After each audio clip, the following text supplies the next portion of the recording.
500। यहाँ पर जो Fe4515 इसका मतलब क्या होता है, ये Fe है, ये कुछ नहीं है, ये फेरम है। Fe for ferrum. फेरम आप पीरियोडिक टेबल में लोहा को, आयरन को फेरम बोलते हैं। ये उसका जो ग्रीक नेम दिया गया है, लैटिन नेम जो है उसका वही है फेरम। और 415 जो है उसकी ईल्ड स्ट्रेंथ है। ईल्ड स्ट्रेंथ मतलब कि कोई भी चीज़ ईल्ड हो जाए, मुड़ने लग जाए। जैसे मैं ड्रॉ करके दिखाता हूँ आपको, तो इस तरह से कि ये ऐसे हो जाए। ये देखिए, ये सीधी लाइन जा रही है, ये हल्की सी यहाँ पर से डिफॉर्म हुई, बेंड हुई, तो इसको ही कहते हैं कि ये यहाँ से यहाँ ईल्ड हो गई। ठीक है। तो कंक्रीट को हम मानते हैं कि कंक्रीट हमारा जब तक क्रैक नहीं आए उसमें, या कंक्रीट क्रश नहीं हो जाए, तब तक वो कंक्रीट फेल नहीं होगा। लेकिन स्टील में हम ये मानते हैं कि स्टील अगर हल्की सी बेंड भी हुई तो हम लोग स्टील को फेल मानेंगे, कि वो अब कैपेबल नहीं है स्ट्रक्चर कंपोनेंट के लिए, अब वो कैपेबल नहीं है। ठीक है। अब देखिए आप दूसरा।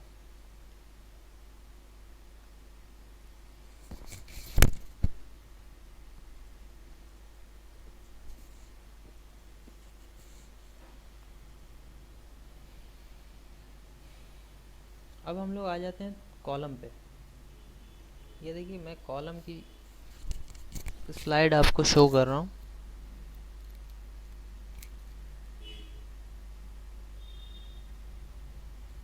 ये आपकी कॉलम है। अब देखें यहाँ पे, अब देखें कॉलम, सिंपली कॉलम को ज़्यादा, कॉलम बहुत ज़्यादा कोई बड़ी चीज़ नहीं है। कॉलम सिर्फ एक वर्टिकल मेंबर होता है बिल्डिंग का, जो करता क्या है, लोड को, जो हमारी बीम पे जो लोड होते हैं उस लोड को लेता है और ट्रांसफ़र कर देता है फाउंडेशन में। यही है सिंपल। ये देखिए, ये स्लैब है, अगर यहाँ पर कोई बंदा खड़ा है या कोई चीज़ भी, कोई भी वेट है, तो ये स्लैब जो है उस लोड को ट्रांसफ़र करेगी बीम में, और बीम के थ्रू वो लोड ट्रांसफ़र होगा कॉलम में, कॉलम के थ्रू वो लोड फुटिंग में ट्रांसफ़र होगा, और फुटिंग से वो लोड अर्थ में ट्रांसफ़र हो जाता है। यही हर बिल्डिंग का मैकेनिज़्म है, बेसिक मैकेनिज्म। अगर कोई आपसे पूछे कि बिल्डिंग का मैकेनिज़्म क्या है लोड के कॉन्टेक्स्ट में, तो आप सिंपल बोलेंगे कि लोड ट्रांसफ़र इसी तरह होता है कि स्लैब से या वॉल, बीम में ट्रांसफ़र होती है, या अगर बीम है, अगर कोई वॉल है, वॉल स्लैब पे है या वॉल बीम पे है, तो अगर कोई वॉल बीम पे खड़ी है तो डायरेक्ट वॉल का लोड बीम में ट्रांसफ़र होगा। अगर स्लैब में पे खड़ी है तो वॉल का लोड स्लैब में ट्रांसफ़र होगा, और स्लैब से फिर बीम में ट्रांसफ़र होगा, बीम से फिर कॉलम में ट्रांसफ़र होगा, और कॉलम से आपकी फाउंडेशन में ट्रांसफ़र हो जाएगा। ये इसका मैकेनिज़्म है। अब देखिए कॉलम को ये कॉलम है आपका, ठीक है, ऐसा होता है कॉलम। ये बीम जा रही है, ये देखिए बीम का जो भी लोड है ना, यहाँ ये स्लैब है, स्लैब लोड डाल रही है यहाँ पे बीम पे। लेकिन मैं आपको इसको, ये आप देखें यहाँ पर, ये हमारी स्लैब है, ये जो है ना ये स्लैब है, और ये वाली जो है ये बीम है। अच्छा ठीक। सही है। ये देखें आप, ये स्लैब है आपकी, और ये आपकी बीम है, और ये आपकी कॉलम है। यहाँ पर ये कॉलम है। अब स्लैब से लोड जो हुआ बीम में ट्रांसफ़र हुआ इससे, और ये बीम जो है आपकी लोड कॉलम में ट्रांसफ़र कर दी, और कॉलम के नीचे यहाँ पर कहीं पर फुटिंग फाउंडेशन होगा, फाउंडेशन में ये ट्रांसफ़र हो जाएगा। ठीक है। अब देखें कि कॉलम को डिफ्रेंशिएट किया गया, कॉलम को बांटा गया कई तरह से, टाइप ऑफ कॉलम। एक तो इसकी शेप के हिसाब से, जो सबसे ज़्यादा जो यूज़ होता है, ये स्क्वायर कॉलम और रेक्टेंगुलर कॉलम है, दोनों एक ही चीज़ है। इसको मेनली रेक्टेंगुलर कॉलम ही कहते हैं, क्योंकि आप अगर रेक्टेंगल स्क्वायर की प्रॉपर्टी पढ़ेंगे तो रेक्टेंगल की सारी प्रॉपर्टी स्क्वायर में होती है, स्क्वायर की सारी प्रॉपर्टी रेक्टेंगल में नहीं होती, लेकिन रेक्टेंगल की सारी प्रॉपर्टी स्क्वायर में होती है। खैर ये तो दूसरी चीज़ हो गई, फिर भी मैं बता दे रहा हूँ। तो रेक्टेंगल, सबसे पहला तो है आपका रेक्टेंगुलर सेक्शन, जो 99% में रेक्टेंगुलर कॉलम ही हम यूज़ करते हैं। जो उससे बच गया, कहीं पर सर्कुलर कॉलम यूज़ होता है, एल शेप भी, टी शेप भी, अलग अलग तरह के, ट्रेपेज़ियल कॉलम भी यूज़ होता है, बहुत तरह का शेप वाइज कॉलम यूज़ होता है। आप ये सारे शेप किसी भी सॉफ्टवेयर में बना सकते हैं, आइदर वो स्टैट प्रो हो या फिर ईटैप्स हो या कोई भी डिज़ाइनिंग का सॉफ्टवेयर हो, आप उसको बना सकते हैं। ये तो एक हो गया। और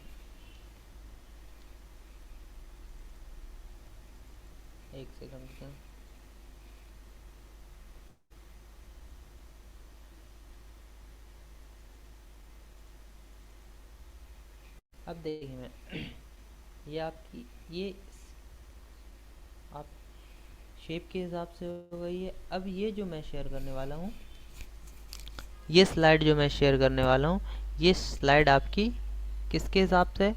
ये आपकी टाइप ऑफ बीम जो है, 1 सेकंड मैं इसको हटा देता हूँ। ये जो है ये डिपेंड करती है आपकी सपोर्ट कंडीशन के हिसाब से कि आपकी देखो अकॉर्डिंग टू सपोर्ट कंडीशन आपकी सपोर्ट कंडीशन क्या है। ये बिल्कुल बेसिक है, मतलब अगर ये आपको नहीं आता है तो फिर स्ट्रक्चर डिज़ाइन का आपका जो इंटरव्यू है वहीं ख़त्म हो जाएगा। अगर इसमें आप फंस गए तो वहीं ख़त्म हो जाएगा। इसलिए मैं बेसिक बता दे रहा हूँ। यहाँ पर पहले में दिया हुआ है कैंटिलीवर। कैंटिलीवर बीम में सिंपल होता है कि वन इंड जो होता है, एक तरफ का जो इंड है ये जो इंड है आपका, ये इंड आपका फिक्स रहेगा और दूसरा जो इंड है वो आपका फ्री रहेगा। सिंपली सपोर्टेड बीम में जस्ट दोनों एंड पे सपोर्ट रहेगा। ओवर हैंगिंग बीम में 2 सपोर्ट होंगे या 2 से ज़्यादा भी हो सकते हैं, लेकिन देखिए वो एक साइड से हैंग हो रहा है, देख रहे हैं ये बीम आपकी हैंग हो रही है, या इस साइड दोनों साइड से भी बीम आपकी हैंग होगी। Continuous beam, simply continuous beam यही है कि एक से ज़्यादा सपोर्ट है। प्रैक्टिकल लाइफ में सबसे ज़्यादा यही यूज़ होता है कॉन्टिन्यूस बीम। लेकिन कॉन्टिन्यूस बीम में भी एक है, ये सपोर्ट जो है बस ये जस्ट रखा हुआ है, ये बीम इस पर रखी हुई है बस, लेकिन ऐसा होता नहीं है। ये है फिक्स्ड बीम, मतलब दोनों इन जो है हमारा कंप्लीटली फिक्स्ड है। और ये है कैंटिलीवर सिंपली सपोर्टेड, मतलब एक तरफ से कैंटिलीवर है फिक्स है और दूसरी तरफ से सपोर्ट है, ठीक है। ये एक एक्स्ट्रा दिया हुआ है, आप जब भी बुक में देखेंगे तो आपको ये 5 ही देखेंगे, ये 5 सपोर्ट कंडीशन के हिसाब से बी को डिफ्रेंशिएट किया गया, उसको बांटा गया है। तो ये आप याद रखना कि बीम इस तरह की होती है। अभी देखिए मैं आपको जो स्लाइड शो करने वाला हूँ वो एक बहुत इम्पॉर्टेंट है। आप लोग ध्यान रखेंगे कि आपको कोड पढ़ना है, आईएस कोड पढ़ना है। मैं आपको आईएस कोड इसमें शो करूँगा और शेयर करूँगा आपसे। आप कहीं भी रेफरेंस दें, किसी भी इंटरव्यू में दें, वो सिर्फ आपको आईएस कोड से ही देना है। यहाँ डिज़ाइनिंग में कोई भी थंब रूल नहीं चलता है। I am repeating again, designing में किसी भी तरह का थंब रूल नहीं चलता है कि इतने का ले लो, उतने का ले लो, साइज़ ये ले लो, वो ले लो, वैसा कुछ नहीं है। यहाँ पर जो हर चीज़ स्टैंडर्ड वे में होती है और आपको उसका रेफरेंस देना होगा। अगर अच्छी कंपनीज़ हैं, गवर्नमेंट के प्रोजेक्ट्स हैं, तो आपको उसका रेफरेंस देना होगा कि आपने किस आईएस कोड से उसको लिया है, और वहाँ पे आईएस कोड का क्लॉज भी देना होगा कि 2.4.3 जो क्लॉज नंबर है वो भी, क्योंकि वो क्रॉस चेक करते हैं वो लोग, ठीक है। ओके, अब आप भी आए, मैं आपको और कुछ बीम में देख लें। ये बीम होती क्या है, ठीक है। पहले बीम मैंने वो वाली पहले लगा दी, वो एक्चुअल में थोड़ा सा ऊपर नीचे हो गया, इसलिए देखिए beam simply beam horizontal member है, ठीक है, जो कि क्या करती है, लोड को ट्रांसफ़र करती है कॉलम में। मतलब बीम से, ये देखिए ये मैंने दिखाया था, बीम से लोड आएगा और कॉलम में ट्रांसफ़र होगा, सिंपली यही बीम है। अब आप यहाँ पर देखें कि ये देखिए ये आपकी बीम है, ये बीम की विड्थ है। यहाँ पर मैं जो अभी ड्रॉ कर रहा हूँ ये बीम की आपकी विड्थ है। ये देखिए ये जो चीज़ है ये बीम की विड्थ है और यहाँ से यहाँ तक आपकी बीम की डेप्थ है, ठीक है। ये जो है, अगर ये कॉलम है आपका, 2 कॉलम है यहाँ पर, तो कॉलम के मिड से बीम की जो लेंथ होगी उसको कहेंगे इफेक्टिव स्पैन, और जो कॉलम के फेस से जो आपकी लेंथ होगी बीम की उसको कहेंगे हम लोग क्लियर स्पैन। तो ये दोनों टेक्निकल वर्ड जो है बहुत यूज़ आते हैं। इफेक्टिव स्पैन भी बहुत यूज़ होता है और क्लियर स्पैन भी बहुत ज़्यादा यूज़ होता है।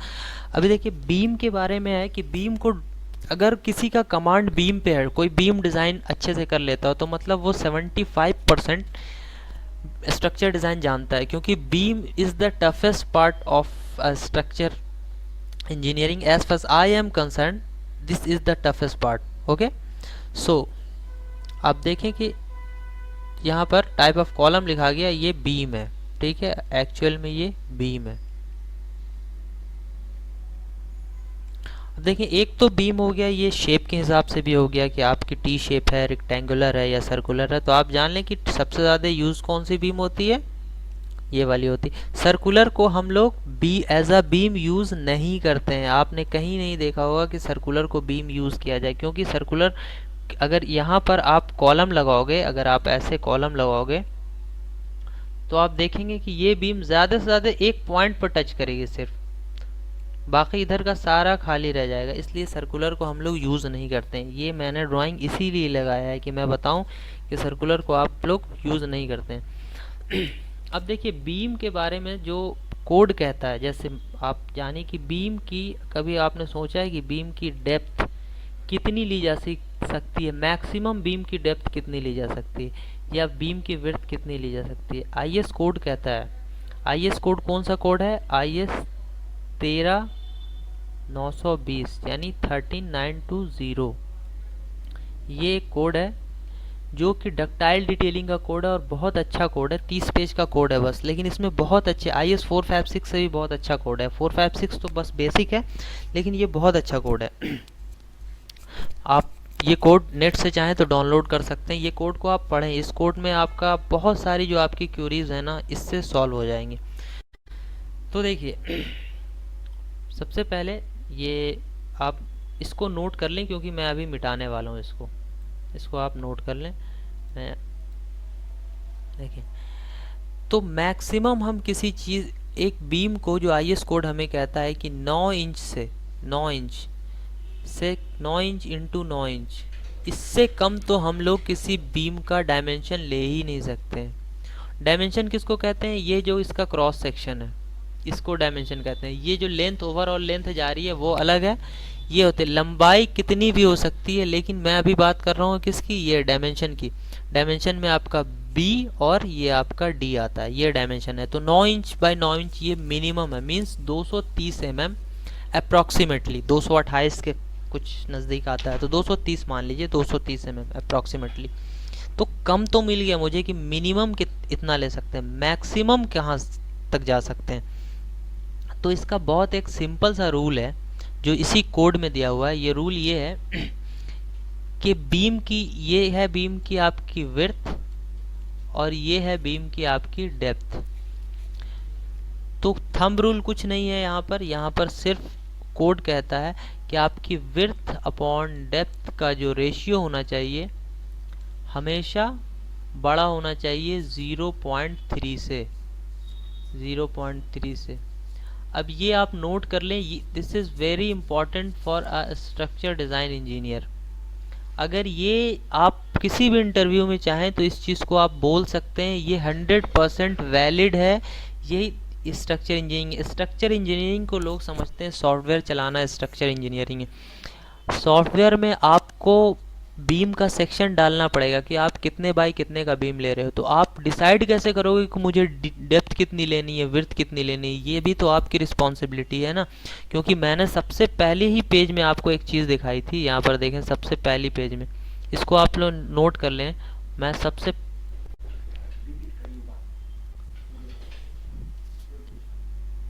ओके ठीक है, मैं इसको रिपीट कर रहा हूँ। एक स्टूडेंट ने पूछा है इस चीज़ को, इसलिए मैं रिपीट कर रहा हूँ। देखिए, ये है आपकी W, यहाँ से यहाँ तक ये विड्थ है। 1 सेकंड मैं ले लूँ।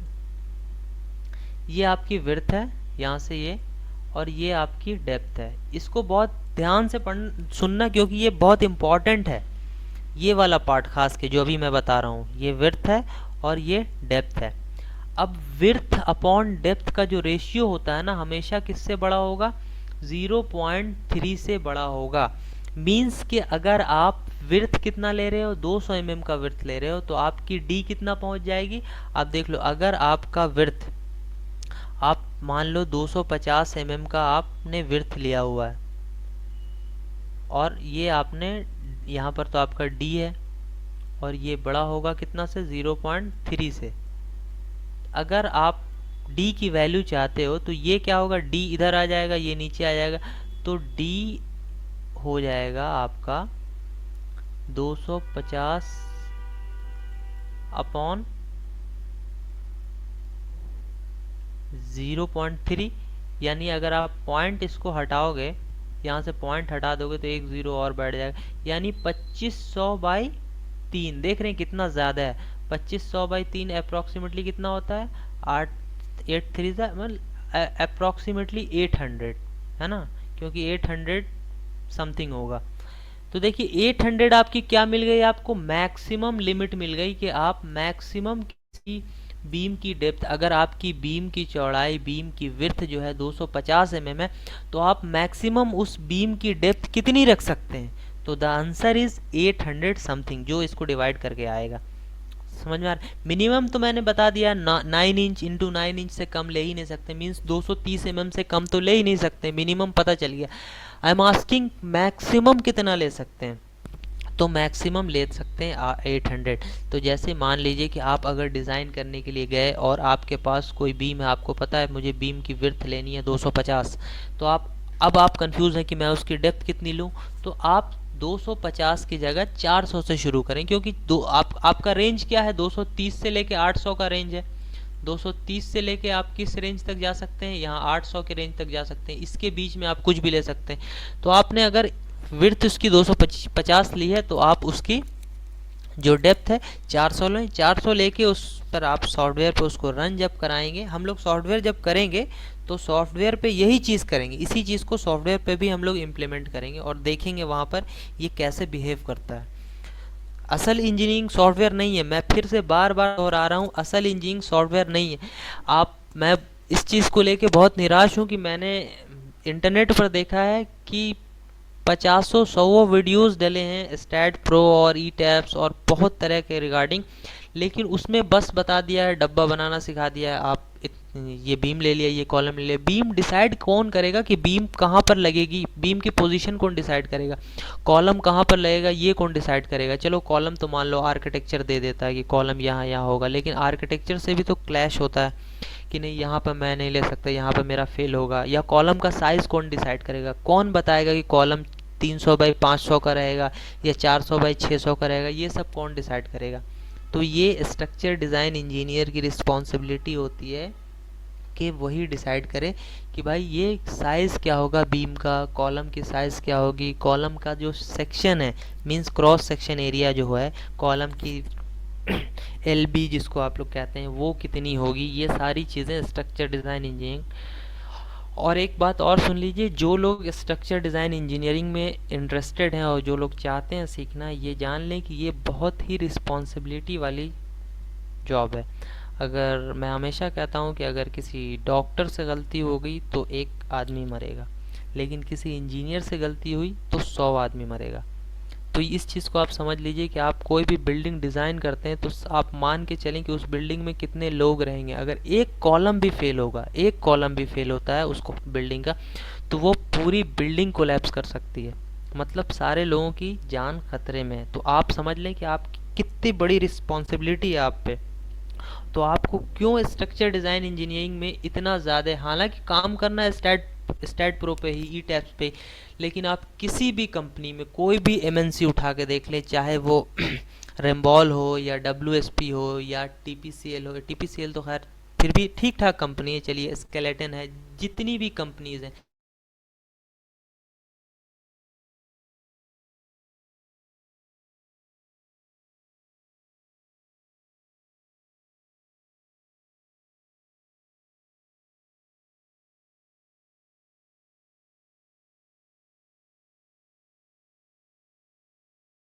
सॉफ्टवेयर क्या है, सॉफ्टवेयर में क्या, कॉपी पेस्ट, यहाँ से यहाँ ड्रॉ किया, वहाँ से वहाँ ड्रॉ किया, तो ये तो नॉन टेक्निकल बंदा भी कर सकता है। 1 सेकंड, इंटरनेट का प्रॉब्लम हो रहा है। हाँ आ गया इंटरनेट। तो मैं ये कह रहा हूँ कि अगर कॉपी पेस्ट ही करनी है और लाइनिंग खींचनी है सिर्फ, तो वो नॉन टेक्निकल बंदा भी कर सकता है। लेकिन तो फिर फ़र्क क्या पड़ता है, उसका क्या फ़ायदा कि कोई आपको टेक्निकल बंदे को हायर करे और इतनी मेहनत ये वो। तो आप ये जान लें कि structure design engineering is not just about software, this is completely manual. आपका मैनुअल कॉन्सेप्ट बहुत अच्छा होना चाहिए। इवन कि आप किसी भी स्ट्रक्चर डिज़ाइन इंजीनियरिंग की पोस्ट के लिए कहेंगे, आपसे शेयर फोर्स बेंडिंग मोमेंट का क्वेश्चन वो पूछेगा ही पूछेगा। 99% प्रोबेबिलिटी है कि ये क्वेश्चन वो उठाएगा कि आपको S F D B M D कितना अच्छा आता है। जब S F D B M D का आप सॉफ्टवेयर आपको निकाल के दे देता है वैल्यू, लेकिन फिर भी वो आपसे पूछता है, क्योंकि सॉफ्टवेयर जो वैल्यू दे रहा है आप ग्राफ देख के कैसे बता सकते हो। मान लो कि आपने किसी कोई सेक्शन लगाने में गलती कर दी, तो आप जब एनालाइज करने के बाद ग्राफ देखोगे ना, तो आपको पता चल जाएगा कि यहाँ पर हमसे गलती, ये देखिए ग्राफ सही नहीं बन रहा है इस बीम या इस कॉलम के अकॉर्डिंग, तो ज़रूर मैंने कुछ गलती की है लगाने में। हो सकता है इंसान है, गलती हो सकती है, इसलिए वो रखते हैं ऐसे बंदे जिनका कॉन्सेप्ट बहुत अच्छा हो। ठीक है, तो ये चीज़ आप लिख लें, इसको आप देखें करके। मैं बता चुका हूँ कि 230 से कम नहीं लेना, और मैक्सिमम लिमिट आप इस फॉर्मूले से निकाल सकते हैं। ठीक है, अब एक क्वेश्चन और आता है बीम के बारे में मैं पहले इसको डिलीट कर देता हूँ, हटा देता हूँ। अब एक क्वेश्चन बीम के बारे में और आता है कि मान लीजिए कोई बीम कितनी लंबी हो सकती है, मैक्सिमम कोई बीम कितनी लंबी हो सकती है। ये मान लीजिए मेरे पास कॉलम है, ये यहाँ भी कॉलम है, कोई बीम एक कॉलम से दूसरे कॉलम के बीच बीम है, वो बीम कितनी लंबी हो सकती है। मोस्टली हम लोग घर में देखते हैं तो 3-4 मीटर लंबी बीम होती है, लेकिन थंब रूल ये है, हालांकि स्ट्रक्चर डिज़ाइन इंजीनियरिंग में थंब रूल को डस्टबिन में उठा के फेंक दिया जाता है कि थंब रूल कुछ है ही नहीं, हम नहीं मानते थंब रूल को। खैर फिर भी मैं बता दे रहा हूँ, साइट पर जो चलता है कि अगर आपकी कोई रेसिडेंशियल बिल्डिंग है तो आप 7.5-8 मीटर तक मैक्सिमम लेंथ ले सकते हैं। ज़्यादा से ज़्यादा किसी बीम की लंबाई 7.5 या 8 मीटर तक हो सकती है। लेकिन अगर आप कोई कमर्शियल बिल्डिंग बना रहे हैं तो उसमें 5 मीटर ऐसा थंब रूल है, लेकिन आईएस कोड कुछ नहीं कहता। आप मेट्रो की बीम देख लो, 20-20 मीटर पे है ना भाई मेट्रो की बीम। तो एक सेकंड, किसी का कोई क्वेश्चन आ रहा है, नॉट ऑडिबल क्लियरली। एक सेकंड, आवाज नहीं आ रही क्लियर?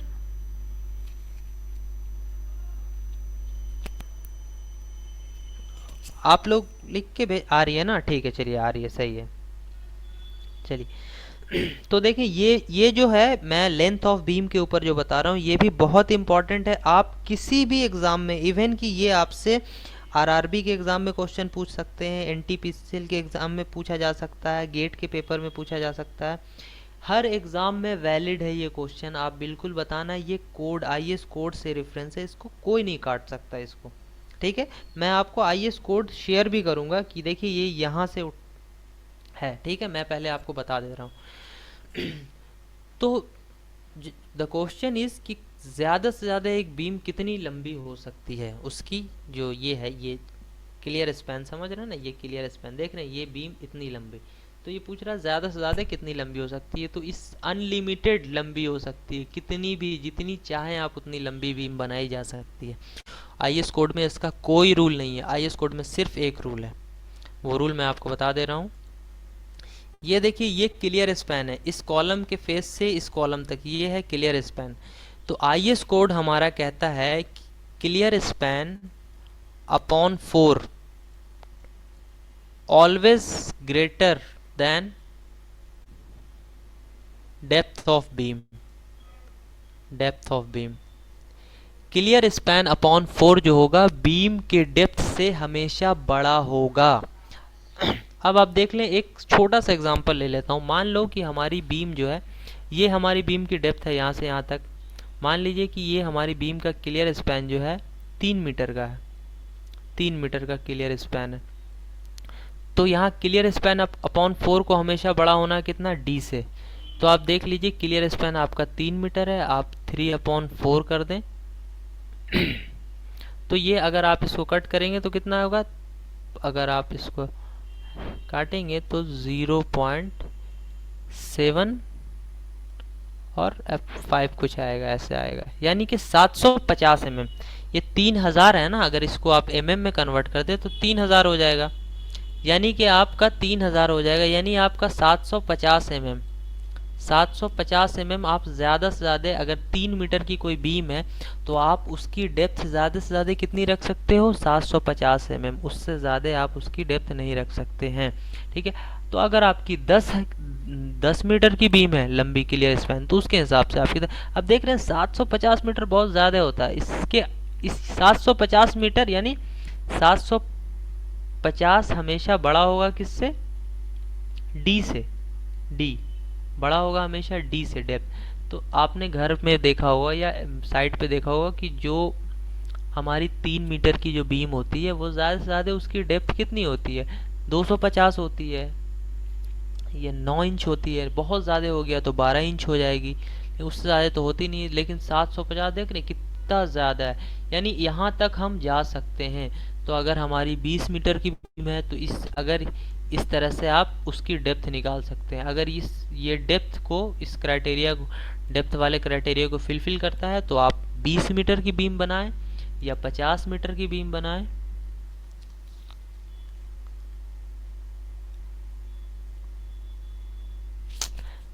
तबरेज पूछ रहे हैं मेट्रो की बीम 8 मीटर से ज़्यादा होती है।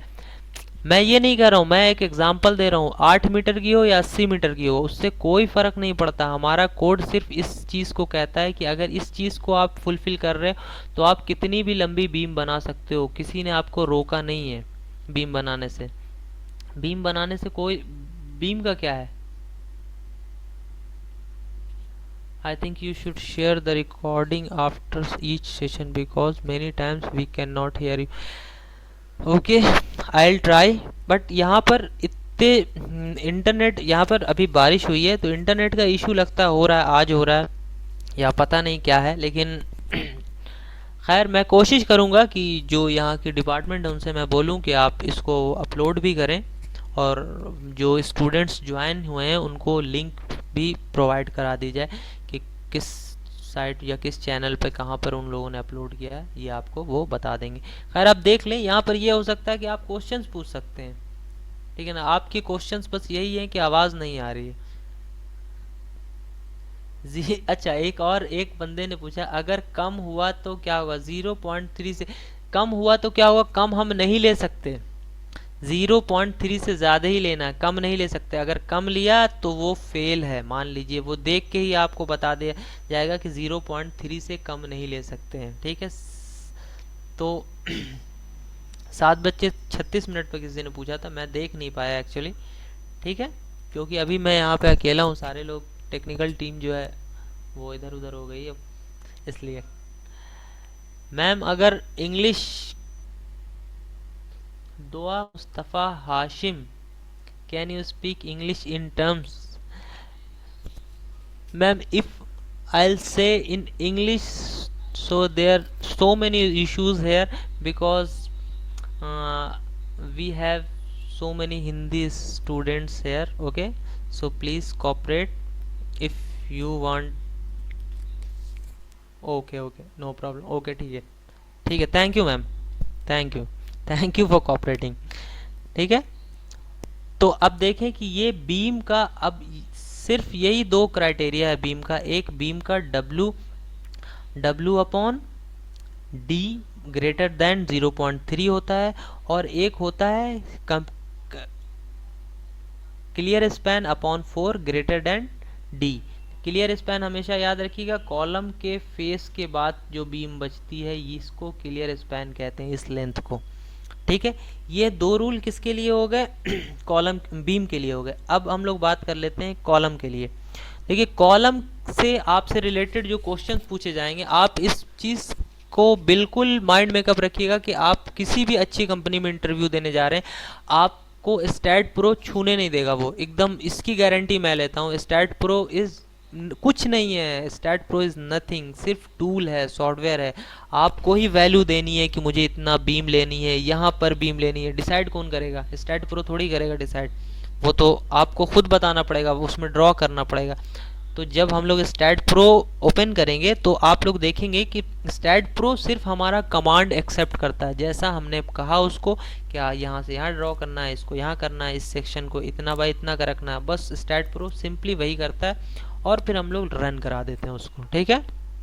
तो उसको भी हम लोग फर्दर क्लासेस जो होंगी उसमें हम लोग देखेंगे। अब देखिए कॉलम को भी बहुत तरह से बांटा गया, मैंने पिछली बार बताया था, एक सेकंड देख लीजिए, 1 सेकंड रुकिएगा, मैं इसको हटा देता हूँ। कॉलम को देखिए मैंने पिछली बार जो बताया कि देखिए एक तो कॉलम को जो हमारे यहाँ बांटा गया है, एक तो कॉलम को शेप के हिसाब से बांटा गया है, ठीक है। दूसरा कॉलम को साइज के हिसाब से बांटा गया है। ये देखिए कॉलम को साइज के हिसाब से, इससे क्वेश्चंस बहुत आते हैं। आप अगर मैनुअली डिज़ाइन करोगे किसी भी कॉलम को तो ये वाला क्राइटेरिया फुलफिल होना चाहिए, ठीक है। सिर्फ साइड पर नहीं है कि इतने बाय इतने का कॉलम ले लो, इतने का रीइंफोर्समेंट मींस सरिया लगा दो, पास हो गया। ये सब ठेकेदार करते हैं, स्ट्रक्चर डिज़ाइन इंजीनियर ये नहीं करते हैं, ठीक है। उनका clear span and effective span में difference, clear span and effective, देखिए सर चलिए देख लीजिए, क्लियर स्पैन और इफेक्टिव स्पैन में ये डिफरेंस है कि ये जो है कॉलम का फेस है, ये देखिए ये कॉलम का फेस है, ऐसा कॉलम है, ये भी कॉलम का फेस है। तो कॉलम के फेस से लेके कॉलम के फेस तक जो भी आपकी ये रहेगी बीम की लंबाई मीन्स यहाँ से, ये देखिए ये कॉलम का फेस है और ये भी देखिए ये कॉलम का फेस है। तो बाकी जो बीम बच गई उस बीम की लेंथ को हम लोग क्लियर स्पैन कहते हैं। लेकिन इफेक्टिव स्पैन होता, बीम तो हमारी पूरी होती है यहाँ से यहाँ तक होती है, लेकिन क्लियर स्पैन किसको कहते हैं, कॉलम में जो बीम चली गई उस बीम को अलग हो गई और ये कॉलम के अंदर जो बीम चली गई वो बीम अलग हो गई।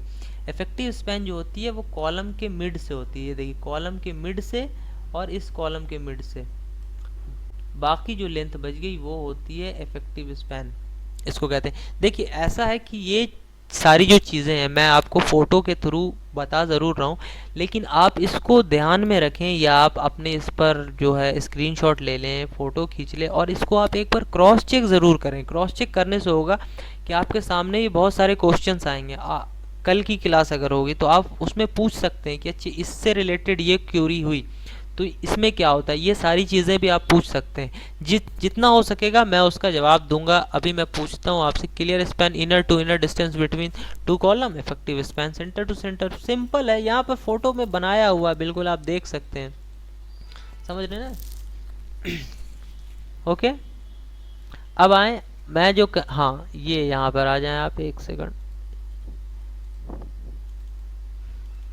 ये देखिए कॉलम को दो तरह से डिफ्रेंशिएट किया गया। एक तो उसके किसके हिसाब से, शेप के हिसाब से। यहाँ देखिए ये आपका उसका शेप है, रेक्टेंगुलर है, सर्कुलर है, एल है, टी है, अदर शेप्स हैं। और एक है उसको शॉर्ट कॉलम और लॉन्ग कॉलम। आप पिछली बार या पिछली बार आरआरबी का जो पेपर हुआ था उसमें ये क्वेश्चन डायरेक्टली आया था शॉर्ट कॉलम और लॉन्ग कॉलम के बारे में। इसका रिलेशन है सिलेंडरनेस रेशियो के साथ, उसमें डायरेक्ट क्वेश्चन आया था। मैं आपको वो क्वेश्चन बताऊंगा बाद में, ठीक है। अब देखिए शॉर्ट कॉलम और लॉन्ग कॉलम, शॉर्ट कॉलम और लॉन्ग कॉलम को समझने से पहले आपको कुछ चीज़ें समझनी पड़ेगी कि एक्चुअल में होता क्या है वो। मैं ड्रॉ करके आपको कोशिश करता हूँ समझाने का।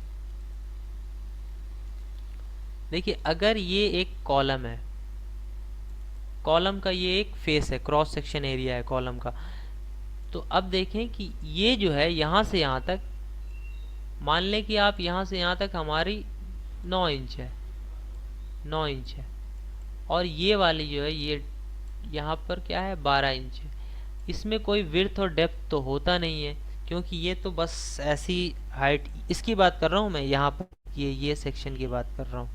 कॉलम आपको कॉलम एक बार मैं फिर से दिखा दे रहा हूँ, कॉलम आप देख लें कॉलम कि मैं किसकी बात कर रहा हूँ। ये इस सेक्शन की बात कर रहा हूँ, ये सेक्शन, ये वाले सेक्शन की देख रहे हैं आप, ये और ये, एक ये सेक्शन और एक ये वाली सेक्शन, इसकी बात कर रहा हूँ। यही मैंने यहाँ पर ड्रॉ किया, ठीक है। अब फिर से आ जाते हैं हम अपने, हाँ यहाँ पर, हाँ अब देखें ये 9 है और ये 12 है, तो जो 9 है ये कम है और 12 जो है ज़्यादा है। तो ये जो कॉलम का दो तरह का डायमेंशन होता है। एक डायमेंशन कौन होता है, जो ये वाला डायमेंशन है वो कॉलम का कौन सा डायमेंशन होता है, ये लेटरल डायमेंशन कहलाता है। और ये जो डायमेंशन होता है लॉन्गिट्यूडनल, ये डायमेंशन देख रहे हैं, इसकी जो ऑल ओवर हाइट है उसको कहते हैं हम लोग लॉन्गिट्यूडनल डायमेंशन, ठीक है। और ये जो ऊपर का क्रॉस सेक्शन है वो उसको लेटरल डायमेंशन कहते हैं, ये आप याद रखें। ये ओवरऑल हाइट लॉन्गिट्यूडनल डायरेक्शन और जो क्रॉस सेक्शन ये है वो क्या हो गया आपका लेटरल डायमेंशन। अब देखें आप, ये देखिए तो ये वाला क्या हो गया, जो 9 इंच है वो लीस्ट लेटरल डायमेंशन हो गया, जो कम में है LLS लिख देते हैं, LLD लिख देते हैं, लीस्ट लेटरल डायमेंशन, ये हो गया आपका 9 इंच। तो शॉर्ट कॉलम और लॉन्ग कॉलम में एक सिंपल सा रूल है कि जो आपका लीस्ट लेटरल डायमेंशन होगा वो क्या होगा, आपका बड़ा होगा किससे, इफेक्टिव हाइट ऑफ कॉलम से, effective height of column upon 12। ये एक रूल है, इसको आप चाहें तो लिख लें, इफेक्टिव हाइट ऑफ। अब इसमें से एक क्वेश्चन आया कि इफेक्टिव हाइट क्या होती है। देखिए इफेक्टिव हाइट क्या होती है, ये मैंने दिखाया है यहाँ पर कि इफेक्टिव हाइट एक्चुअली में क्यों, कॉलम इस तरह से बेंड होता है। मान लीजिए कि आपके पास एक ऐसा करके कॉलम है, ये ऐसा कॉलम है एक, और इस पर कोई एक्सियल लोड एक ऐसा पड़ रहा है जिसकी वजह से ये कॉलम ऐसे जाके ऐसे डिफॉर्म हो रहा है। तो जितनी दूरी तक ये डिफॉर्म हुआ है यहाँ से यहाँ तक, ये वाली जो हाइट हो गई ना आपकी, ये आपकी इफेक्टिव हाइट हो गई, समझ रहे हैं, ये हाइट इफेक्टिव हाइट हो गई। मतलब इसमें देखें, इसमें कौन सी इफेक्टिव हाइट है, इसमें देखें यहाँ पर, यहाँ से यहाँ तक इफेक्टिव हाइट हो जाएगी, इसमें देखें टॉप से लेके यहाँ तक इफेक्टिव हाइट होगी, इसमें पूरी होगी और इसमें भी पूरी होगी। तो देखें इफेक्टिव हाइट का जो क्राइटेरिया है, आपके IS 6 क्राइटेरिया है इसमें, यहाँ पर तो 4 दिया हुआ है, मैंने लगाए हैं 4, 6 हैं एक्चुअल में।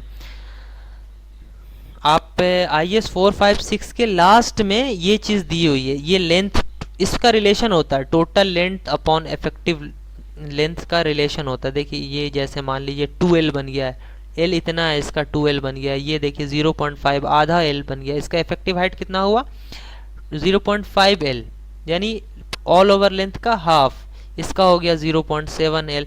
तो अलग अलग है, ये क्राइटेरिया किस पे डिपेंड करता है, सपोर्ट कंडीशन पे। देखिए यहाँ पर क्या है आपका, कहीं पर हिंज सपोर्ट है, कहीं पर फिक्स सपोर्ट है, कहीं पर रोलर सपोर्ट है, तो सपोर्ट के हिसाब से कॉलम का इफेक्टिव हाइट बदलता है। तो ये आप जब 4, 5, 6 देखेंगे उसमें बहुत ब्रीफली दिया हुआ है। और अगर आप इंटरनेट पर भी देखेंगे ना, बकलिंग ऑफ कॉलम, इस प्रोसेस को, जो कॉलम ऐसे आके लोड की वजह से कॉलम ऐसे आके ऐसे हो जाता है, इसको क्या कहते हैं, बकलिंग ऑफ कॉलम। देखिए यहाँ पर भी मैंने लगाया है, ये सारी जो फोटोज़ है ना, ये सारी फोटोज़ में कॉलम क्या हो रहा है, बकल हो रहा है, बकलिंग हो रही है कॉलम में। देखिए ये कॉलम सीधा आ रहा है, हो रही ना बकलिंग हो रही है ना ऐसा, तो यहाँ से यहाँ तक बकलिंग हो रही है, बाकी कॉलम स्ट्रेट है, तो यही इसकी इफेक्टिव हाइट होगी, समझ रहे हैं। तो अगर लीस्ट लेटरल डायमेंशन हमारा बड़ा हो गया इफेक्टिव हाइट अपॉन 12 से, तो ये क्या हो जाएगा, शॉर्ट कॉलम हो जाएगा। और जस्ट इसका अपोजिट, अगर लीस्ट लेटरल डायमेंशन हमारा छोटा हो गया इफेक्टिव हाइट अपॉन 12 से, तो हमारा वो लॉन्ग कॉलम हो जाएगा। सिंपल यही है कॉन्सेप्ट लॉन्ग कॉलम और शॉर्ट कॉलम का। अब जो ये लॉन्ग कॉलम और शॉर्ट कॉलम है, यहीं से एक टर्म आया स्लेंडरनेस रेशियो। आप जब भी कॉलम वॉलम डिज़ाइन करेंगे तो बुक में भी आप मैनुअली में पढ़ेंगे तो स्लेंडरनेस रेशियो बहुत बार आता है। तो स्लेंडरनेस रेशियो कुछ नहीं है, स्लेंडरनेस रेशियो, जिसको स्लेंडरनेस रेशियो कहते हैं, वो होता है इफेक्टिव हाइट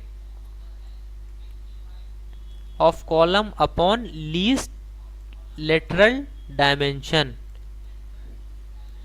यही होता है स्लेंडरनेस रेशियो। आप इसको जाके पढ़ेंगे। अब मैं बताता हूँ क्वेश्चन कौन सा आया था जो रेलवे के पेपर में, ये आया था कि स्लेंडरनेस रेशियो जो होता है मैक्सिमम कितना हो सकता है। तो द आंसर इज 60, 60 मैक्सिमम है। ये कौन कह रहा है, IS 4, 5, 6 कह रहा है। आप बहुत सारी बुक देखेंगे जिसमें 100 भी दिया हुआ, वो गलत है। क्योंकि कोई भी चीज़ जो कोड और बुक से कॉन्फ्लिक्ट हो तो आप सिर्फ और सिर्फ कोड की बात माने, जो IS कोड कह रहा है उसकी बात माने, क्योंकि वो गवर्नमेंट की बुक है, सरकारी बुक, बाकी सारी कोई सरकारी बुक नहीं है, ठीक है। आप अगर कोई भी गवर्नमेंट कंपनीज में जाते हैं ना, तो बहुत सारी कोड रखी रहती है, क्योंकि वहाँ जितने भी रेफरेंस लेने होते हैं सारे किससे लेने होते हैं, कोड से ही रेफरेंस लेने होते हैं, ठीक है। तो अभी के लिए मैं ये चीज़ हटा रहा हूँ, ये सारी चीज़ें। अब देखता हूँ और जो बचिए, ये कॉलम हो गया, ये हो गया। देखिए अब इसमें क्या बच गया आपका, जैसे मैंने शुरू में कहा था कि बहुत सारे स्ट्रक्चर मेंबर हैं। जैसे कॉलम और बीम की बात कर ली, तो अभी हमारे पास इतना टाइम नहीं है कि हम इस पे बहुत ब्रीफली बात कर सकें। आप पढ़ें इस पर, आप यकीन करें कि आपको बहुत फ़ायदा होगा। और कॉलम बहुत बड़ा है, आपको देखने में लगता है कि ये बस बीम है, हो गई। इसमें बहुत तरह से डिफ्लेक्शन होता है। इसमें जब डिज़ाइनिंग, इसका फ्लेक्सर फार्मूला है अलग अलग, बहुत अलग अलग कंडीशंस हैं, सपोर्ट कंडीशन अलग अलग हैं। जैसे सपोर्ट में आप रोलर सपोर्ट के साथ अलग हो जाएगा, हिंज सपोर्ट के साथ अलग हो जाएगा, फिक्स सपोर्ट के साथ अलग होगा। आप पढ़ें रोलर सपोर्ट कहाँ पे यूज़ होता है, हिंज सपोर्ट। हिंज सपोर्ट का सबसे अच्छा एग्जांपल हमारा डोर है। डोर में हिंज लगा रहता है, वो ऐसे ऐसे घूमता रहता है, तो वो है। ये देखें आपका ये स्लैब है। स्लैब कितने तरह का होता है, स्लैब मैं बता दे रहा हूँ। ऐसे स्लैब आपका वन वे और टू वे दो तरह के होते हैं स्लैब। लेंथ अपॉन विड्थ अगर दो से बड़ा है तो वो वन वे स्लैब है, और अगर दो है या दो से छोटा है तो वो टू वे स्लैब है। ठीक है, तो आप स्लैब के बारे में भी पढ़ें, ये फुटिंग के बारे में। ये यहाँ पर फुटिंग है। फुटिंग जो होती है, फुटिंग सबसे पहले तो आप स्टैड प्रो में डिसाइड कैसे करोगे किस बिल्डिंग में किस तरह की फुटिंग लगानी है। मतलब अगर किसी में आइसोलेटेड फुटिंग लगानी है, आपने डाल दी राफ्ट फुटिंग, किसी ने डाल दी कंबाइंड फुटिंग, तो इसका क्राइटेरिया है सबका अलग अलग। आप उसको पढ़ें, फाउंडेशन क्या होता है, आइसोलेटेड फाउंडेशन क्या है, कंबाइंड फाउंडेशन क्या है, राफ्ट फाउंडेशन क्या है, पाइल फाउंडेशन क्या है, क्यों यूज़ होता है। ठीक है ना, इसका क्या क्या साइज होता है, किस तरह से रीइंफोर्समेंट हम लोग ले जाते हैं। अभी हमने रीइंफोर्समेंट पर तो बात ही नहीं की है, नहीं तो बहुत लंबा चला जाएगा। मैं आपको सिर्फ ये व्यू दे रहा हूँ कि आप इस तरीके से पढ़ सकते हैं, क्योंकि लोगों को पता नहीं है एफर्ट लगानी कहाँ पर है। वो कुछ भी पढ़े जा रहे हैं, ऐसा नहीं है। आप कुछ भी मत पढ़ो, जो काम की चीज़ें हैं वो पढ़ो। आईएएस कोड में भी सब कुछ नहीं पढ़ना है, बहुत लिमिटेड चीज़ें पढ़नी है। वो मैं कभी मौका मिलेगा तो मैं आपको ज़रूर बताऊंगा कि आईएएस कोड में क्या क्या पढ़ना चाहिए। आईएएस कोड पढ़ना भी एक कह लीजिए आर्ट है। अब हर लोग नहीं पढ़ सकते, ऐसा नहीं है कि हर क्लॉज हर प्रोविज़न आप शुरू से लेके आखिर तक पढ़ते हैं, ऐसा नहीं है। ये देखिए, ये आपकी रिटेनिंग वॉल है। रिटेनिंग वॉल को ही शेयर वॉल कहते हैं। अब देखने में तो ये एक वर्टिकल मेंबर है, और लोग कहेंगे कि कॉलम को हटा के रिटेनिंग वॉल लगा देते हैं, लेकिन रिटेनिंग वॉल का एक्चुअल मतलब ये नहीं है। रिटेनिंग वॉल लगाते हैं हम लेटरल फोर्सेस को काउंटर करने के लिए। अब लेटरल फोर्सेस कौन कौन से हैं, हमारे अर्थक्वेक के जितने फोर्स हैं, या विंड फोर्स जितने हैं, या लिक्विड पानी की वजह से जो, जैसे जो हमारा लिक्विड है वो सरफेस पे भी लोड लगाता है, पानी की टंकी चारों दीवारों पर भी लोड लगाती है। एक्सियल लोड नीचे की तरफ तो लगता ही है स्लैब पर, लेकिन दीवार पे भी लगाती है, तो वहाँ पर भी हमारा वो भी लेटरल लोड कहलाएगा। जो एक्सियल लोड सीधा होता है वो सीधा लॉन्गिट्यूडनल लोड, और जो सरफेस के लॉन्ग लगता है वो क्या होता है, लेटरल लोड होता है। तो लेटरल लोड को काउंटर करने के लिए मेनली शेयर फोर्स, ये रिटेनिंग वॉल की ज़रूरत होती है। आप देखेंगे जितनी हाई राइज बिल्डिंग है उसमें अभी रिटेनिंग वॉल यूज़ हो रही है। अब तो कॉलम बीम का धीरे धीरे कॉन्सेप्ट भी ख़त्म हो रहा है, वो एल्युमिनियम फिटिंग पे ही सारी रिटेनिंग वॉल पे ही काम हो रही है।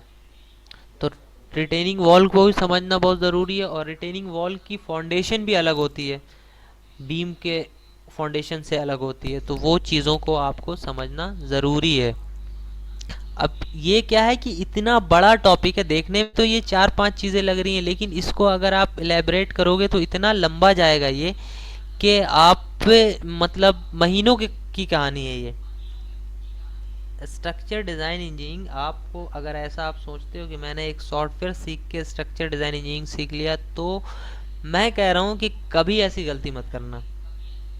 आप कहीं भी जाएं स्ट्रक्चर सॉफ्टवेयर सीखने, आप उनसे ये कहें कि मुझे स्टैट प्रो नहीं सीखना, मुझे स्ट्रक्चर डिज़ाइन इंजीनियरिंग सीखनी है on STAAD Pro. STAAD Pro के ऊपर स्ट्रक्चर डिज़ाइन इंजीनियरिंग सीखनी है। स्टैट प्रो तो ये है, सिर्फ एक टूल है। एक कैलकुलेटर अगर हाथ में आ गया तो आप क्या चार्टेड अकाउंटेंट थोड़ी बन जाओगे। आप अगर किसी सीए के पास अकाउंटेंसी सीखने जा रहे हो तो आप कहो कि मुझे अकाउंटेंसी सीखनी है कैलकुलेटर के ऊपर, मैं मैनुअल कैलकुलेट नहीं करूँगा बैठ के, कैलकुलेटर से अकाउंटेंसी सीखूंगा।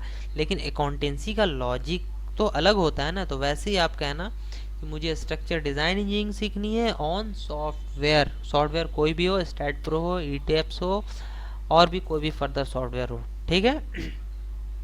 तो ये चीज़ है, आप इस चीज़ का ज़रूर ख्याल रखें। किसी भी तरह का सॉफ्टवेयर, जैसे मान लीजिए लोग ऑटोकैड सीखने जाते हैं, ऑटोकैड सीख लिया, लाइन से 1000 तरह की चीज़ें बनती हैं।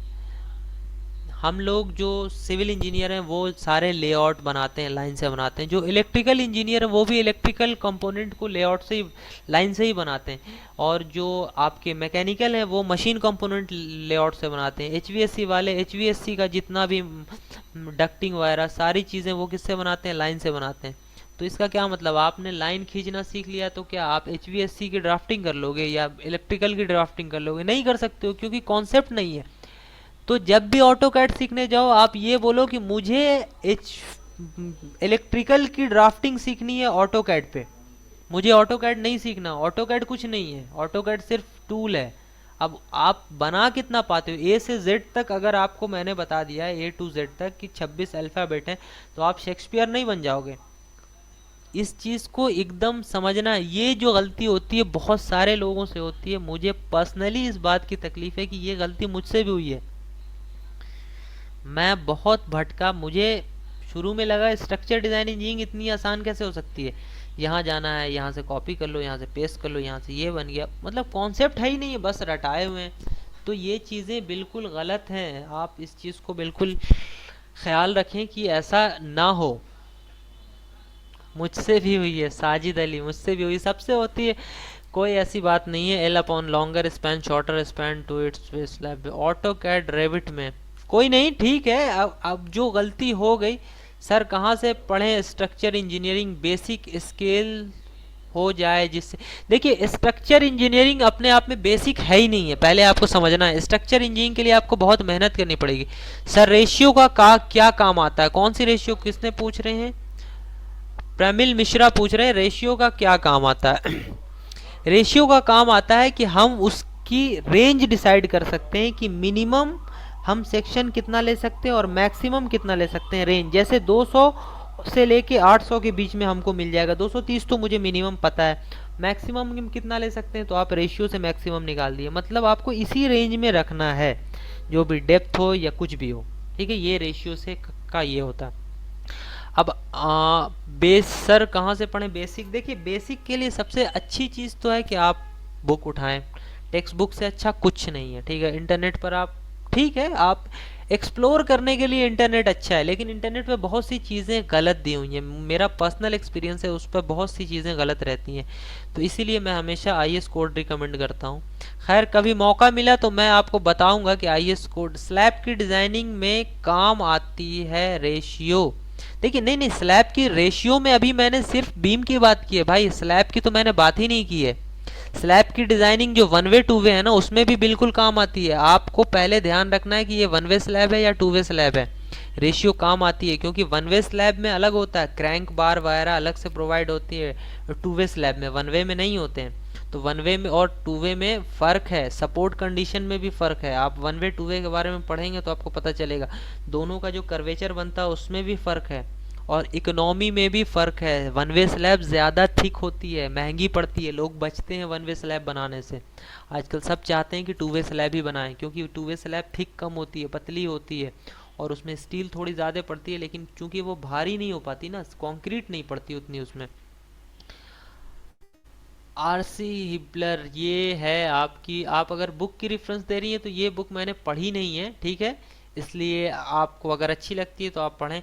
सर आवाज़ नहीं आ रही है। सिलेंडरनेस रेशियो, सिलेंडरनेस रेशियो मैंने बताया ना, सिलेंडरनेस रेशियो होता है जो बीम का, सॉरी, कॉलम का जो इफेक्टिव स्पैन और अपॉन लीस्ट लेटरल डायमेंशन, ये जो लेटरल डायमेंशन है इसमें जो भी कम है वही लेंगे, और कॉलम का इफेक्टिव स्पैन, यानी कॉलम का इफेक्टिव स्पैन ऊपर रहेगा, अपॉन लीस्ट लेटरल डायमेंशन जो भी है वो हो जाएगी ये, ठीक है। और अगर आप लोग कोई क्वेश्चन पूछना चाहें तो आप पूछ, sir please send the PPT on Telegram group, ठीक है मैं पीपीटी भेज दूंगा बिल्कुल। आशुतोष श्रीवास्तव, ठीक है मैं पीपीटी बिल्कुल कोशिश करूंगा, मैं भेज दूंगा। अंकित ने पूछा sir please provide the PPT, ठीक है पीपीटी आपको मिल जाएगी। क्लियर स्पैन के बारे में, ठीक है, इन्होंने बताया नो प्रॉब्लम, आवाज़ गई आ रही है, ठीक है। It is already mentioned email videos, ठीक है कोई बात नहीं, ठीक है। तो अगर आपका कोई भी क्वेश्चन और है तो आप आप सर पीडीएफ मिलेगी आज की क्लास की, क्या पीडीएफ? देखिए पीडीएफ में क्या होगा, आप मैं मेरा personal sir, how to contact you personally, mail ID देखिए आप कंफर्ट डिज़ाइन मेरी मेल आईडी ना लें, आप कंफर्ट डिज़ाइन की मेल आईडी है, आप इन गूगल करें कंफर्ट डिज़ाइन, वहाँ पर उनकी मेल आईडी, आप उनसे कांटेक्ट कर लें फ़ोन करके।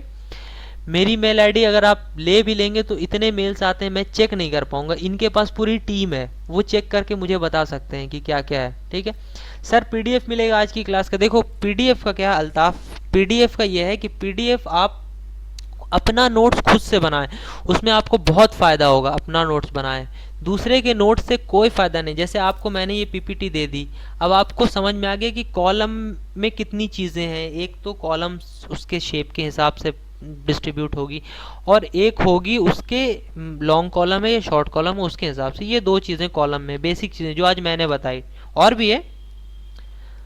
और ठीक है, आपका मोहम्मद इरशाद अली, आपका जवाब मैं दे रहा हूँ, मैं आपको कंप्लीट कर लूँ। और बीम का जैसे मैंने बताया, स्लैब का, तो जो जो कंटेंट मैंने बताया उस कंटेंट को आप पढ़ें। अगर उसमें आप फंसेंगे कभी, ठीक है ना, तो आप हमसे क्वेश्चन पूछ लें, मैं उसको क्लियर आउट कर सकता हूँ। नहीं तो आप एक काम करें, आप कंफर्ट डिज़ाइन को डायरेक्टली अप्रोच करें, ठीक है, वो आपको सॉल्यूशन ज़रूर बताएंगे, या वो आप से मीटिंग फिक्स करवा देंगे मेरी, या कुछ भी करवा देंगे, तो एक आध मीटिंग हम लोग कर सकते हैं, ऐसा कोई इशू नहीं है, मैं टाइम निकाल सकता हूँ। सर बहुत वास्ट है सिलेबस, सर मुझे याद आ रहा है बैचलर डिग्री आरसीसी से। बिल्कुल बिल्कुल यही है बैचलर डिग्री। आप ये जान लें कि आरसीसी इंजीनियरिंग में पढ़ाई ही इसीलिए जाती है, और आरसीसी में रीइंफोर्स सीमेंट कंक्रीट में आरसीसी और स्टील स्ट्रक्चर में लड़के बहुत फेल होते हैं, स्टूडेंट्स जो हैं फेल होते हैं, इसीलिए क्योंकि ये थोड़ी सी टफ है। लेकिन इसमें भाई इसमें इज्जत तो ज़्यादा है ना, आप देख रहे हो आपका काम भी है। आपने 10 बजे लॉग इन किया कंपनी में, 6 बजे फ्री हो गए, एसी रूम में बैठे हुए हो, एक शर्ट पहन के जा रहे हो, 4 दिन चल रही है, साइट पर जाके देखो। सर मुझे पसंद भी नहीं है सब्जेक्ट, कोई नहीं, वो तो आपकी अपनी पर्सनल चॉइस है, नहीं है पसंद तो फिर ऑल द बेस्ट, कोई बात नहीं, आप कुछ और चूज़ करें। मैं फ़र्क बता रहा हूँ, स्ट्रक्चर डिज़ाइन इंजीनियरिंग में ये फ़र्क है कि आपको, सर मुझे पसंद भी है, अच्छा पसंद भी है, ओके ओके, सॉरी सॉरी, मैंने सुनने में मुझसे गलती हो, कोई बात नहीं कोई बात नहीं, सॉरी सॉरी सॉरी। तो ये चीज़ है, आप इसमें जाके आप इसको चुन सकते हैं, बहुत अच्छा एक आपका करियर। साजिद अली ने पूछा है क्या स्ट्रक्चर इंजीनियर बनने के लिए structure analysis RCC RCC two का ज्ञान बहुत डीप, देखो बहुत डीप नॉलेज नहीं होना चाहिए। देखिए मैं बता रहा हूँ, आप इतना भी नहीं समझें कि आप बिल्कुल डीप, वो टाइम के साथ होगा, आप अभी नहीं जा सकते, उतनी डीपली नहीं जा सकते। लेकिन बेसिक जो मैंने बताया ना, ये बहुत बेसिक चीज़ें हैं, आपको ये चीज़, अगर आपको किसी बीम का सेक्शन डिसाइड करना नहीं आ रहा है तो आप स्ट्रक्चर डिज़ाइन इंजीनियरिंग कैसे करोगे? ऑलरेडी आपको सेक्शन का क्राइटेरिया तो पता होना चाहिए ना, मैक्सिमम मिनिमम कितना हो, कहाँ तक ले सकते हैं, कितनी लंबी बीम ले जा सकते हैं, ये सारी चीज़ें पता होंगी तब तो आप स्टैट प्रो पे बनाओगे भी। जैसे मैं कल स्टैट प्रो पे ही आप लोगों को बताऊंगा, तो मैं बताऊंगा, दिखाऊंगा कि देखिए मैं यहाँ से एक 20 मीटर की बीम बना दूंगा मैं। नहीं ऐसा कुछ नहीं है, स्ट्रक्चर ही मोहम्मद, आप का नाम छिप गया है, अदीब, मोहम्मद अदीब। स्ट्रक्चर इंजीनियर बनने के लिए एमटेक करना ज़रूरी नहीं है, ऐसा कुछ नहीं है, बीटेक की डिग्री पर भी आप स्ट्रक्चर डिज़ाइन इंजीनियर बन सकते हैं। एमटेक अगर आपका है तो बहुत अच्छी बात है, लेकिन आप बीटेक पे भी बन सकते हैं। मैं खुद बीटेक हूँ, मैंने एमटेक नहीं किया अभी तक। कल आरसीसी 2 का मेरा पेपर है, ऑल द बेस्ट साजिद, जाएं अच्छे से पढ़ें, ठीक है, न्यूमेरिकल ज़रूर बनाएं, स्टेप, देखिए स्टेप और फॉर्मूले पर ज़रूर ध्यान दें। वैल्यू अगर इधर उधर हो भी जाती है तो बहुत ज़्यादा इशू नहीं है, नंबर मिल जाते हैं। लेकिन आपने अगर स्टेप्स ही गलत बनाए हैं और फॉर्मूले गलत लिखे हैं तो आपके साथ प्रॉब्लम। 1 मिनट, एक कॉल आ रही है, मैं रिसीव कर लेता हूँ, फिर मैं बात करता हूँ। 1 सेकंड आप मुझे टाइम दें, 1 मिनट में मैं, I will be back in 1 minute. Arif भाई, वालेकुम सलाम। अरे आरिफ भाई, हाँ आप यहाँ पे आ जाओ ना, ये जो तिकोना पार्क वाला जो कोचिंग सेंटर है ना वहाँ पे। चलो मैं आ रहा हूँ थोड़ी देर में, अभी क्लास ले रहा हूँ, ठीक है ना? ठीक है। जी बोले, स्ट्रक्चर में एक्सपर्ट बनने के लिए कितना टाइम देना पड़ेगा अप्रॉक्सीमेट? देखिए, आप जितना ज़्यादा पढ़ेंगे और जितनी ज़्यादा आप मेहनत करेंगे, उतना आपको एक्सपर्ट बनने के लिए कम से कम आपको, फिर भी आप समझ लें, आपको 5-6 मॉडल पे काम करना पड़ेगा, पूरा सारी चीज़ें। मींस आपको कॉलम स्ट्रक्चर, देखिए मैं आपको एक चीज़ बताता हूँ स्ट्रक्चर इंजीनियरिंग के बारे में, वो बड़े कमाल की चीज़ है। लोग स्ट्रक्चर इंजीनियरिंग बस आए डायरेक्ट शुरू कर दे, ऐसा नहीं है। देखिए इसका एक प्रोसेस है। होता क्या है कि आपको आर्किटेक्चर आपको प्लान देता है, आप उस आर्किटेक्चर प्लान को स्ट्रक्चर प्लान में कन्वर्ट करते हो, फिर उस स्ट्रक्चर प्लान को आप स्टैड पे या ई टेस्ट पे खुद बनाते हो और रन करते हो, फिर वैल्यू निकालते हो और फिर उसकी डिटेलिंग करते हो, शेड्यूलिंग करते हैं जो ऑटोकैड पे होती है। और वो शेड्यूलिंग जो होती है तो वो A2 A1 पेपर पर निकलती है, ए शीट जो होती है, और वही शीट साइट इंजीनियर के पास जाती है, जो साइट इंजीनियर आपका क्या करता है, उस चीज़ को एग्जीक्यूट कराता है लेबर के थ्रू। ठीक है, तो इसका एक प्रोसेस है। रविंद्र कह रहे हैं I am civil structure engineer, 7 year experience mainly in major infrastructure work from earth is experience, you should learn the basic very well at university manual. हाँ बिल्कुल बिल्कुल, देखिए आ गया ना, S F B M D, S F D, detailing and remaining just experience. मैंने कहा ना इंजीनियरिंग आपको पढ़नी ज़रूरी है। देखिए ये राजेंद्र जयसिंह हैं, ये बता रहे हैं आपके 7 साल का 7 ईयर्स का इनको एक्सपीरियंस है, ये बता रहे हैं कि मैंने काम किया है 7 साल और मुझे ये पता चला है कि मैनुअली एनालिसिस आपको आना चाहिए। आप मैनुअली किसी चीज़ को बना दो, आपको bending movement, shear force bending movement की डिटेल और डिटेलिंग वगैरह का आपको नॉलेज अच्छे से होना ज़रूरी है। बिल्कुल सही कह रहे हैं, बिल्कुल सही कह रहे हैं। Thank you for your advice Ravinder Jaisingh. Mohammad Ali sir, मेरे को 2008 में पास आउट, अभी तक जॉब नहीं मिली, क्या करूं, कुछ समझ में नहीं आ रहा है, बताइए आप।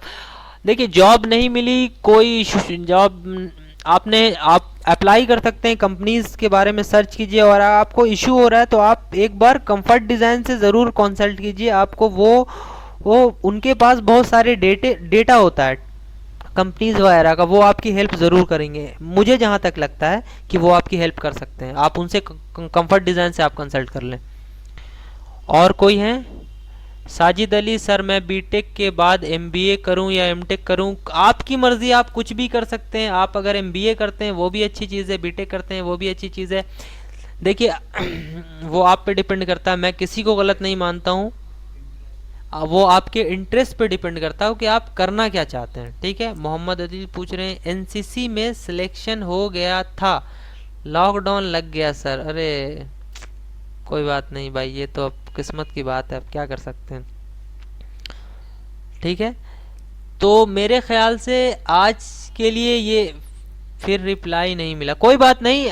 मोहम्मद अदील आप पे कोशिश करते रहें, आप कोशिश करते रहें और घबराना नहीं है, हम लोग करेंगे इतना। देखिए एटलीस्ट मैं आपको यहाँ पर स्ट्रक्चर डिज़ाइन से रिलेटेड जो एक्सपोजर होता है वो आपको समझ में आ जाएगा कि स्ट्रक्चर डिज़ाइन इंजीनियरिंग होती क्या है। इतना मैं बता दूंगा कि आपको कोई बेवकूफ़ तो नहीं बना पाएगा एटलीस्ट, कि भाई आपको किसी ने बस डब्बा बनाना सिखा दिया और कहा कि यही है स्ट्रक्चर डिज़ाइन इंजीनियरिंग, हो गया ख़त्म। ये नहीं है। स्ट्रक्चर डिज़ाइन इंजीनियरिंग वो है जो आज मैंने बताई है, ये सारी चीज़ें आपको मैनुअली नॉलेज होनी चाहिए। आपसे इंटरव्यू में कोई भी सॉफ्टवेयर नहीं पूछेगा, मैं ये बात 10 बार कह चुका हूँ, आगे भी यही कहूँगा।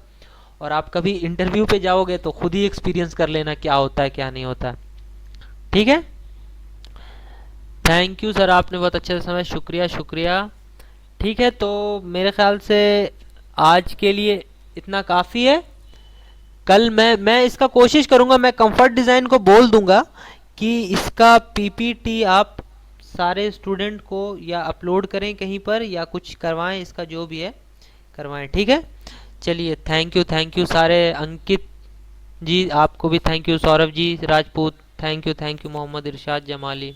Okay, take care all of you, thank you.